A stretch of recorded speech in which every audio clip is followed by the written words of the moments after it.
Sir जय गुरुदेव दत्त. कुठून आलात sir? आम्ही पिंपळगाव बसवंत. काय त्रास होता मॅडमला? मणक्यात गॅप होता आणि सायटिकाचा प्रॉब्लेम होता दोन्ही साईडला. अच्छा, तर त्यांना खूप तीव्र वेदना होता ना? खूप तीव्र वेदना होता. काय त्रास होता मॅडम कडे?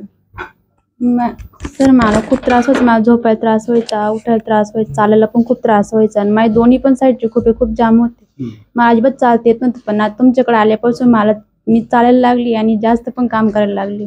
किती सेटिंग घेताय तुमची? दुसरी सेटिंग. हो दुसरी सेटिंग मध्ये एवढा रिझल्ट मिळाला? हो, एवढा रिझल्ट मिळाला. त्याच्या आधी दवाखाने काय केले मॅडम? भरपूर दवाखाने केले, लासलगाव पर्यंत गेली होती, पण मला फरकच नाही पडला, कुठंच फरक नाही पडला. म्हणजे मेडिसिनला तात्विक आराम पडत होता तो पण नाही? नाही, तो पण नव्हता पडत. नाही. आणि तर गोळ्या खाऊन खाऊन पण तब्येत माझी खूप होऊन गेली, पण तरी फरकच नव्हता पडत.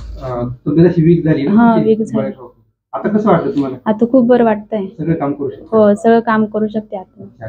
दत्ताश्रम मध्ये ट्रीटमेंट घेऊन आनंदित आहात का?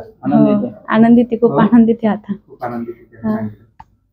इतर तुमच्या पिंपळगाव बसवंतच्या पेशंटसाठी काय सांगू शकता? तर मी आमच्या भागातल्या किंवा सर्व भागातल्या पेशंटसाठी एकच सांगू शकतो का कोणाला आता मणक्याचा गॅपचा किंवा सायटिकाचा किंवा कोणताही प्रॉब्लेम असेल तर एकदा अवश्य भेट द्या. एकदा याल तर तुम्ही पेन विसरून जाल. व्हिडिओ टाकतोच ना, एकदा याल तर वेदना विसरा. हा, एकदा याल तर वेदना विसरून जाल तुम्ही. ट्रीटमेंटला काही त्रास वाटला का? असहनीय वेदना, काही जास्त टॉर्चर केलं असं काय वाटतंय तुम्हाला? नाही नाही, काहीच नाही. काही रडवलं किंवा जास्त टॉर्चर केलं? आता खूप पेन होता ना ताई? हो, खूप पेन होता. सायटिका पेन खूप ठणक होता तुम्हाला? खूप ठणक होता. असं काही वाटलं का तुम्हाला रडवलं का असहनीय वेदना दिली असं काही? नाही नाही, काही नाही वाटलं. इतर सर्वसाधारण कोणी पण घेऊ शकतो नाही? हो, घेऊ शकता. अगदी वयस्कर पण घेऊ शकतात? हो, वयस पण घेऊ शकता. ठीक आहे. Thank you. Pain relief Dattashram Chondi, अनाथ आश्रम ट्रस्ट चोंडी. आणि आता सर्वात महत्वाची बातमी, ॲक्युपंक्चरची आपलं